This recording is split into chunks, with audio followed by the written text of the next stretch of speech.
Halo guys, welcome back to the YouTube channel. Kali ini kita ketemu bukan di weekend, bukan di midweek, ya, bukan dalam video weekly market analysis atau midweek market update. Kita ketemu di satu video spesial yang dimana saya buat video ini tujuannya adalah untuk mengedukasi.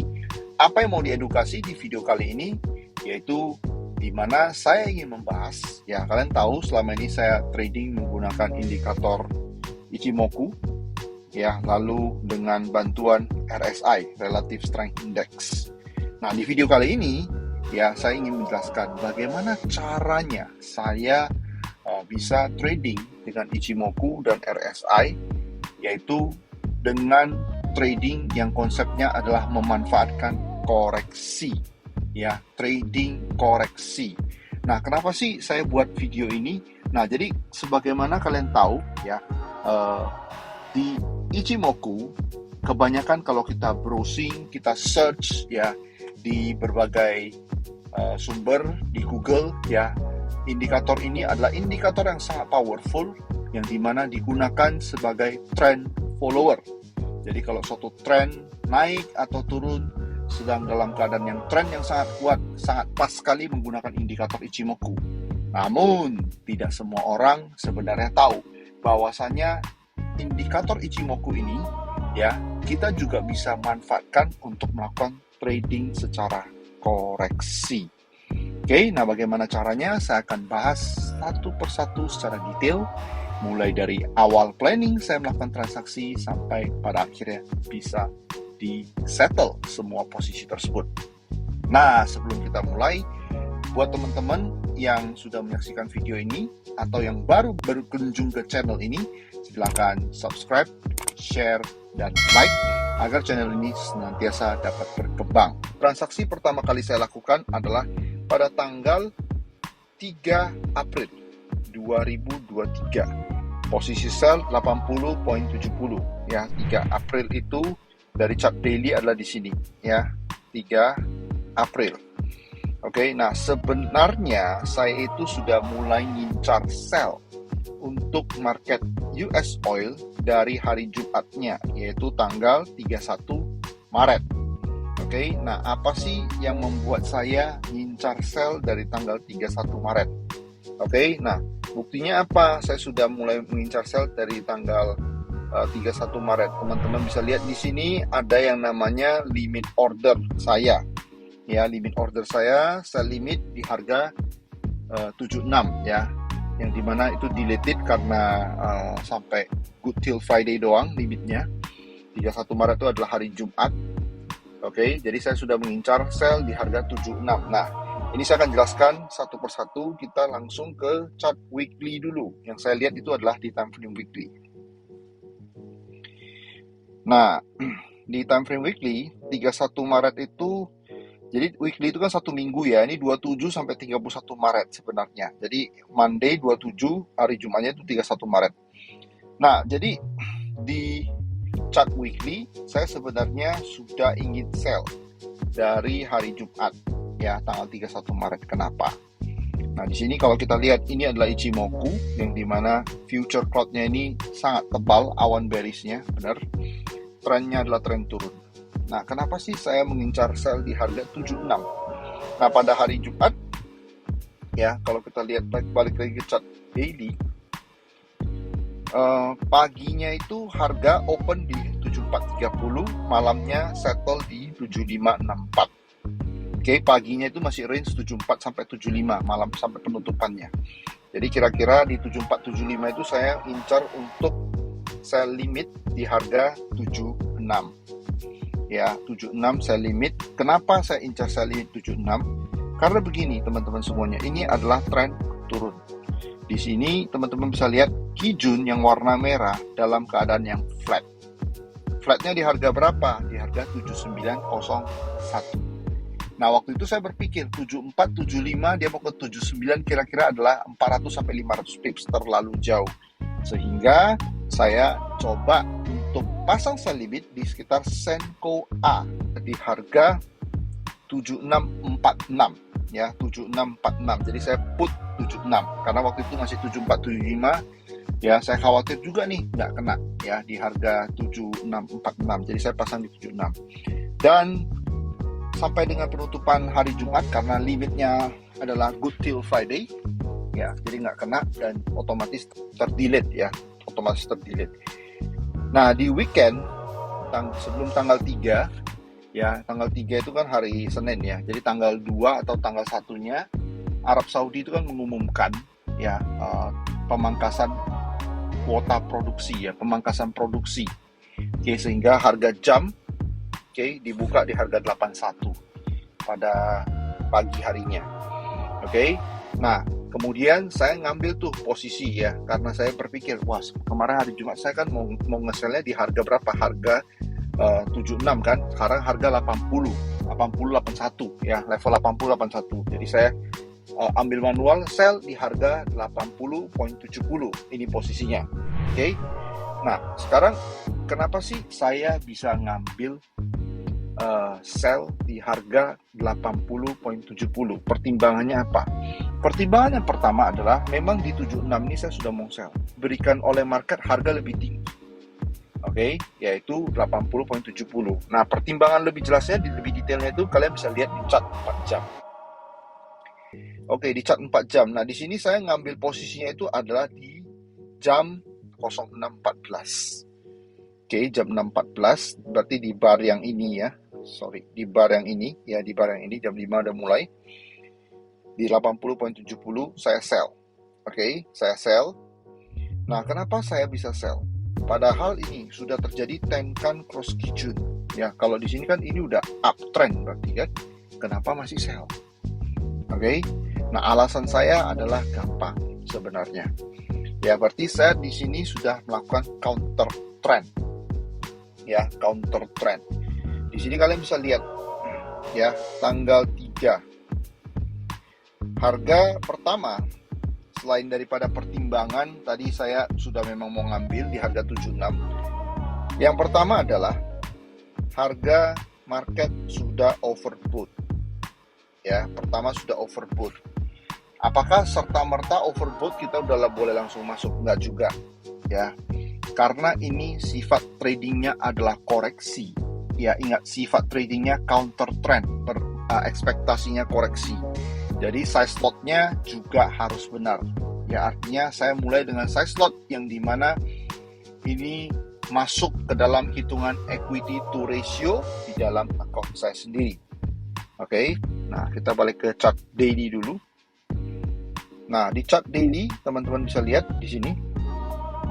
Ya, kalian bisa lihat ya, di hari Senin. Ya, di hari Senin. Nah, ini terjadi Tenkan Cross Kijun. Namun, si Kijun di time frame 4 jam, ya, setelah jam 6, setelah posisinya diambil, ya, perjalanannya itu si Kijun itu flat, Tenkan itu flat. Flatnya di harga berapa? 7762, 7683. Ya, jadi saya yakin bakalan retest. Kenapa? Walaupun trennya ini up, namun uptrend ini tidak dibarengi dengan Tenkan dan Kijun yang bergerak naik. Ya, salah satunya di sini setelah jam 9 ya, 9 waktu Indonesia Barat pagi, malah si Kijun ini flat dan memang terbukti harga konsolidasi. Benar ya, harga konsolidasi. Oke. Nah, posisinya saya berharap ketika itu adalah ketika masih posisinya single posisi sell 80.70 di harga 0,1 lot ya. Saya ekspektasinya adalah harga bisa ngetes balik di Kijun ya, di harga sekitar 76, sehingga di sekitar 77 sampai 78 saya rencananya akan exit dari market. Namun kenyataan berkata berbeda, harganya setelah ini malah konsolidasi dan malah break daripada high di sini, high-nya di sini ya, di harga 8174 ya, 8174 dan lebih tinggi lagi. Sehingga pada tanggal ya pada tanggal 13, yaitu di sini.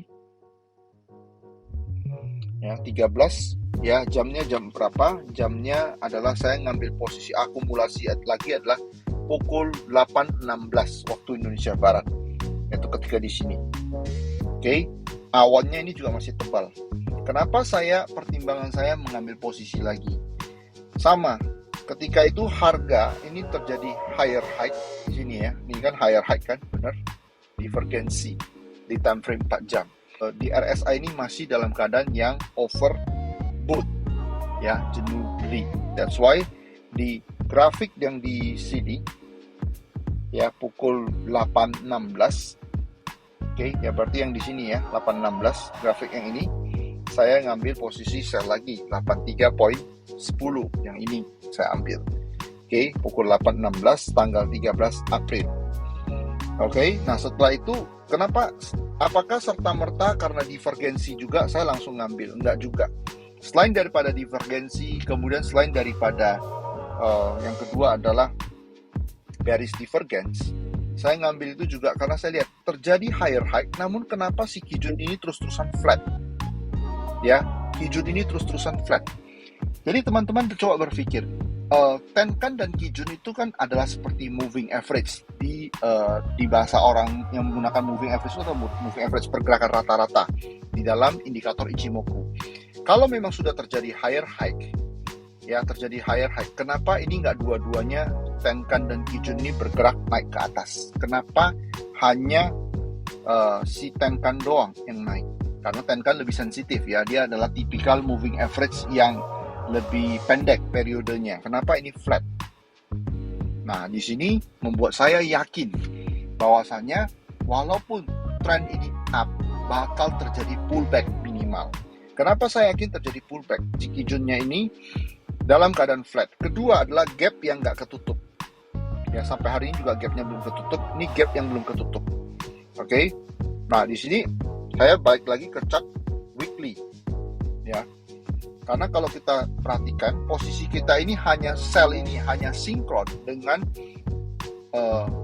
tren yang ditunjukkan oleh time frame weekly, yaitu trennya adalah tren yang bearish seperti yang di sini.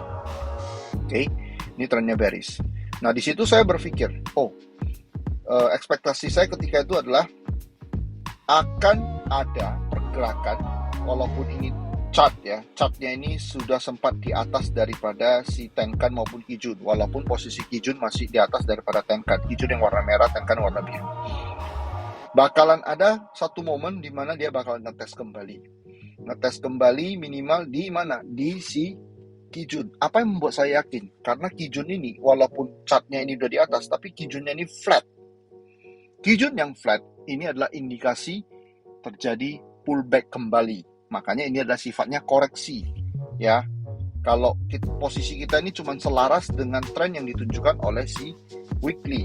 Kalau di tren 1 hari dan tren 4 jam itu jelas-jelas adalah counter trend. Oke, sampai kepada posisi akumulasi diambil. Walaupun itu saya tetap yakin ya bakal terjadi counter trend, ya bakal terjadi pullback. Dan kalau kita bisa lihat ya di time frame 4 jam ini kan tadi adalah